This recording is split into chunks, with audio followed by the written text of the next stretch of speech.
Last video में हमने देखा था कि आप टेबल कैसे क्रिएट कर सकते हैं और उसमें डाटा कैसे शो करवा सकते हैं। ठीक है, इस वीडियो में हम देखेंगे कि इनपुट क्या होती है और इनपुट को हम किस तरह यूज करते हैं। इसको मैं यहाँ से ये सारे का सारा रिमूव कर देता हूँ। अभी तक अगर आपने हमारा चैनल सब्सक्राइब नहीं किया तो हमारे चैनल को सब्सक्राइब कर ले ताकि आने वाली हमारी वीडियो आप तक सबसे पहले पहुंचती रही। सो इसको मैं सेव कर लेता हूँ। हम पहले जितने भी टैग यूज करते थे उनका एक ओपनिंग टैग होता था और एक क्लोजिंग टैग होता था। जैसे ये बॉडी का ओपनिंग टैग है और इसी तरह क्लोजिंग टैग है, लेकिन इनपुट में ऐसा नहीं होता।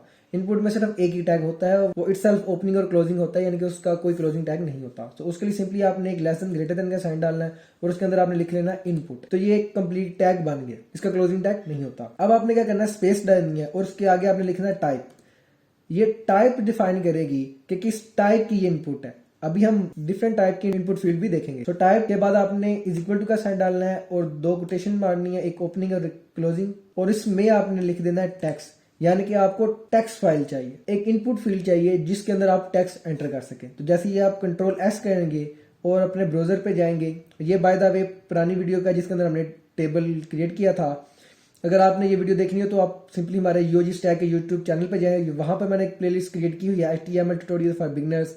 यूजी स्टैक के हमारे चैनल पे मौजूद है, यहाँ पर आपको सारी की सारी वीडियोस मिल जाएंगी और इसको आप बुक मार्क भी लाजमी कर लीजिएगा। मैं आपको हाईली रिकमेंड करता हूँ ताकि इन फ्यूचर में अगर आप इस प्लेलिस्ट को एक्सेस करना चाहिए तो आप इजीली विद वन क्लिक कर सकते हैं। सो बुक मार्क करने के लिए सिंपली आप स्टार पे क्लिक कर सकते हैं या थ्री डॉट्स पे जाकर यहाँ पे बुक मार्क में जाकर बुक मार्क दिस टैब को आप क्लिक कर सकते हैं। सो वापस आते हैं यहाँ पे, इसको पेज को रिफ्रेश करते हैं तो यहाँ पर आपको एक टेक्स्ट फील्ड मिल जाएगी। यहाँ पे मैं कुछ भी एंटर कर सकता हूँ, टेक्स्ट भी एंटर कर सकता हूँ, नंबर भी एंटर कर सकता हूँ, कुछ कॉलम, कुछ भी ब्रैकेट वगैरह कुछ भी मैं एंटर कर सकता हूँ, क्योंकि ये टेक्स्ट है, टेक्स्ट के अंदर कुछ भी मैं एंटर कर सकता हूँ। सो अगर मैं चाहता हूँ कि टेक्स्ट ना हो, सिंपल नंबर मैं सिर्फ एंटर कर सकूं, तो मैं क्या करूंगा, सिंपली इसको मैं यहाँ से मिनिमाइज कर देता हूँ। तो इसके अंदर मैं सिंपली यहाँ पर एक BR ऐड कर देता हूँ। तो बेसिकली ये BR टैग जो है ये लाइन ब्रेक के लिए इस्तेमाल होता है, ब्रेक लाइन इसे कहते हैं। तो सिंपली मैं एंटर प्रेस करके यहाँ पर एक और इनपुट ले लेता हूँ, इनपुट जल्दी से। इसके अंदर मैं टाइप इज इक्वल टू यहाँ पर अब मैं दूंगा नंबर। अब जैसे ही मैं कंट्रोल सेव करूंगा और ब्राउजर पे जाके मैं रिफ्रेश करता हूं तो वो क्या करेगा, सिर्फ यहाँ पर मुझे ये दो अप एंड डाउन एरो भी दे देगा और यहाँ पर अब मुझे नंबर एंटर करने का अलाउ कर देगा। लेकिन जब अगर मैं कुछ और एंटर करता हूँ, कोई टेक्स्ट एंटर कर रहा हूँ, लेकिन वो मुझे यहाँ पर एंटर नहीं करने देगा। ठीक हो गया। लेकिन हाँ, यहाँ पे एक एक्सेप्शनल चीज मैंने देखी है कि वो ई को एंटर करने देगा। सो ये बेसिकली साइंटिफिक नोटेशन है ई को। सो ये ना कीजिएगा यार यहाँ पे ई तो आ गया। सो ये बेसिकली साइंटिफिक नोटेशन को एक्सप्लेन करने के लिए है, वो है 10 the power of something like this. ठीक है, सो आप इसको अगर अप एंड डाउन से करेंगे तभी आप कर सकते हैं, माइनस में भी आप लेके जा सकते हैं और प्लस के अंदर भी इसको लेके जा सकते हैं। ठीक हो गया जी। अब वापस आते हैं, मैं इस इनपुट से पहले मैं कुछ लिख देता हूँ टेक्स्ट ताकि मुझे पता चले ये टेक्स्ट है, और इस इनपुट के पहले मैं लिख देता हूँ नंबर ताकि मुझे पता चले ये नंबर है। याद रखिए ये रिकमेंडेड वे नहीं है, हम यहाँ पर लेबल लगाते हैं और लेबल के अंदर इस टेक्स्ट को लिखते हैं। सिंपली इसको सिंपल रखने के लिए मैं यहाँ पर टेक्स्ट लिख रहा हूँ। कभी भी ऐसे नहीं हम करते जब वेब डेवलपमेंट करते हैं, बल्कि हम लेबल लगाते हैं, लेबल के अंदर हम इस टेक्स्ट को लिखते हैं। सो इस BR को मैं यहाँ से यहाँ पे कर देता हूँ और इसको मैं कॉपी कर लेता हूँ इनपुट को, और यहाँ पर मैं आके मैं लिख देता हूँ let's say email. So email अगर आपने लेना हो तो आपने सिंपली क्या करना है, इसको यहाँ पर ईमेल टाइप कर देनी है। ठीक है, ईमेल लिखेंगे, जैसे ही रिफ्रेश करेंगे एक तीसरा आ जाएगा, यहाँ पर आप ईमेल लिख सकते हैं, कुछ भी लिख के @blah_blah.com। तो मैं यहाँ पे लिखता हूँ example@test.com। सो आप ये ईमेल के लिए यूज कर सकते हैं। यहाँ पर आपको कुछ सच है जिसका फर्क नजर नहीं आएगा, लेकिन जब आप फॉर्म बना रहे होते हैं, नेक्स्ट वीडियो में हम फॉर्म को देखेंगे, तो फॉर्म के अंदर वैलिडेशन जब आप कर रहे होते हैं तो ये बड़ा पावरफुल टूल है। तो ये वहां पर हम टाइप ईमेल लिखते हैं, यानी कि जो भी काम करना है वो प्रोफेशनल करना है, जुगाड़ नहीं लगाना, बस कम टपाव मुहिम नहीं करनी, बल्कि हमने प्रोफेशनल वेब डेवलपर बनना है। ठीक होगा जी। अच्छा, उसके बाद अगर लेट्स से मैं चाहता हूँ यार मैं ईमेल ले लिया, इसके बाद कुछ मजीद देख लेते हैं। यहाँ पर लेट्स से यहाँ पर अगर मैं रेडियो बटन लेना चाहता हूँ तो मैं क्या करूंगा, यहाँ पे रेडियो बटन। ठीक है, सो मैं कॉलन लगा के यहाँ पे इनपुट को पेस्ट कर देता हूँ और यहाँ पर मैं टाइप नंबर की जगह मैं लिख दूंगा रेडियो। जैसे ही सेव करूंगा, रिफ्रेश करूंगा, तो ये मेरे पास यहाँ पर रेडियो बटन आ गया। ठीक होगा जी।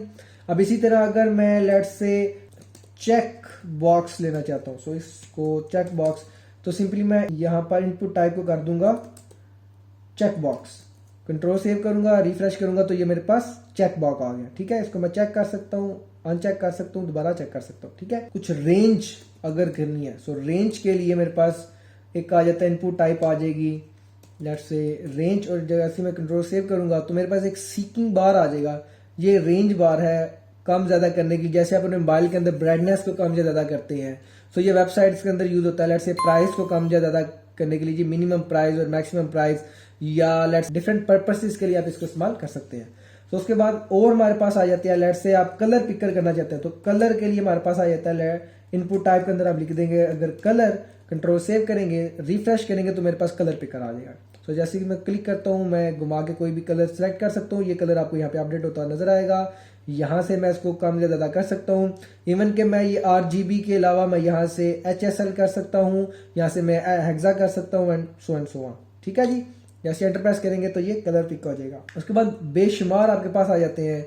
मैं कोशिश करूंगा कि आपको डिस्क्रिप्शन के अंदर एक वेबसाइट का लिंक डाल दूंगा, आप यूजी स्टैक की वेबसाइट के ऊपर जाकर वहां पर सारे के सारे देख पाएंगे। ठीक है जी, सो लेट्स से कुछ को डिस्कस कर लेते हैं जो इंपॉर्टेंट है। अगर आपने किसी को फाइल सबमिशन, फाइल अपलोड करने का ऑप्शन देना है, जब आप फॉर्म बना रहे होते हैं, कॉन्टैक्ट अस फॉर्म या कुछ कैरियर्स पेज के लिए, तो उधर आपको फाइल अटैचमेंट की जरूरत पड़ती है। तो सिंपली आपने टाइप के अंदर जाकर फाइल लिख देना है, कंट्रोल सेव करना। जैसे ही आप रिफ्रेश करेंगे यहाँ पर चूज फाइल का आपको ऑप्शन मिल जाएगा और नो फाइल यहाँ पर सिलेक्टेड मिल जाएगा। सो यानी कि आप सिर्फ आपने इनपुट टाइप चेंज करके आप पूरे की पूरी फाइल टाइप इस तरह की फंक्शनैलिटी हासिल कर सकते हैं। सो अगर मैं चूज फाइल के ऊपर क्लिक करूंगा तो मुझे फाइल चूज करने का ऑप्शन दे देगा। सो लेट्स से यहाँ से एक फाइल को पिक कर लेता हूँ, जैसे ही ओपन करूंगा तो उसका नाम यहाँ पे लिखा हुआ inst.ini, ये पता नहीं एक रैंडम फाइल है कॉन्फ़िग की, तो वो यहाँ पर आ जाएगी। ठीक होगा जी। उसके बाद एक आध और देख लेते हैं। हमारे पास और आ जाती है, लेट्स से डेट अगर हमने चूज करनी हो। सो डेट के लिए हमारे पास इनपुट टाइप नो डाउट, जैसे कि आपने गैस किया, बिल्कुल सही किया, डेट आ जाएगी। जैसे कंट्रोल सेव करेंगे, रिफ्रेश करेंगे तो हमारे पास डेट पिकर आ जाएगा। हम यहाँ से ईयर तक चेंज कर सकते हैं, ईयर 2023 एंड सो ऑन, और मंथ और प्लस हम डेट जैसे अप्लाई करेंगे, ये हमारे पास month, date and year selected आ जाएगा। इसी तरह अगर लेट्स से हमने टाइम चूज करना है, तो आप बिल्कुल ठीक गैस कर रहे हैं। इनपुट टाइप में जाके हमने सिंपली यहाँ पे लिख देना है टाइम, कंट्रोल सेव करेंगे, रिफ्रेश करेंगे तो ये हमारे पास टाइम पिकर भी आ जाएगा, AM PM plus and so on. ठीक होगा जी। और the last but not least, अगर हमने जब फॉर्म को सबमिट करना है तो उसके लिए भी हमारे पास इनपुट टाइप मौजूद है। लेट्स से अगर हम सबमिट करना चाहते हैं तो इनपुट टाइप के अंदर हम सिंपल जाके लिख देंगे सबमिट, और जैसे कंट्रोल सेव करके रीलोड करूंगा तो एक वो बटन दे देगा जिसका टेक्स्ट लिखा होगा सबमिट, और जैसे ही आप इसके ऊपर क्लिक करेंगे ये फंक्शनैलिटी परफॉर्म करेगा और फॉर्म को सेंड कर देगा। नेक्स्ट वीडियो में हम देखेंगे फॉर्म किस तरह क्रिएट करते हैं, इनपुट फील्ड को आप उस फॉर्म में किस तरह यूज कर सकते हैं। सो ये बेसिक वीडियो थी, उसमें हम थोड़ा सा एडवांस में जाएंगे। यहाँ पे आपको ईमेल इनपुट और ये टेक्स्ट एक तरह की इनपुट नजर आ रही होंगी, लेकिन ये बड़ी इंपॉर्टेंट टेक्स्ट फील्ड है, क्योंकि जब आप फॉर्म क्रिएट कर रहे होते हैं, जब आप बैकएंड के साथ ऑपरेशन कर रहे होते हैं, तो ये टाइप से एक फॉर्म की वैलिडेशन को हैंडल कर रहे होते हैं कि आप चेक कर रहे होते हैं कि ईमेल इनपुट के अंदर ईमेल उसने डाला है कि सही नहीं डाला। सो फॉर्म की वैलिडेशन के अंदर ये आपको काफी ज्यादा हेल्प करती है। अभी तक अगर आप ये वीडियो देख रहे हैं तो आपके लिए एक बोनस टिप, नो डाउट, अगर लेट्स से एक और बड़ी इंपॉर्टेंट फील्ड जो कि पासवर्ड की है। सो आप जब पासवर्ड लिखे होते हैं आपको वो नजर नहीं आ रहा होता, सो उसके लिए मैं यहाँ पर ईमेल के नीचे ही लिख देता हूँ। सो यहाँ पर पासवर्ड और इनपुट फील्ड के अंदर मैं सिंपली जाके लिख दूंगा, बिल्कुल आपने सही गैस किया, मैं पासवर्ड लिख दूंगा और कैसे कंट्रोल सेव करूंगा और रिफ्रेश करूंगा तो ये मेरे पास पासवर्ड की फील्ड आ जाएगी। अब पासवर्ड के अंदर मैं जो भी लिखूंगा सो वो डॉट सिर्फ शो होगा, कैरेक्टर शो नहीं होगा। इस तरह आप पासवर्ड की फील्ड भी बना सकते हैं।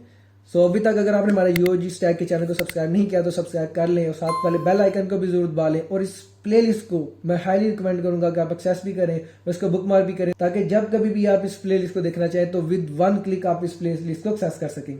सो नेक्स्ट वीडियो के अंदर हम डिस्कस कर रहे हैं कि फॉर्म क्या होता है और किस तरह क्रिएट करते हैं। मिलते हैं इस वीडियो के अंदर। So stay tuned with us.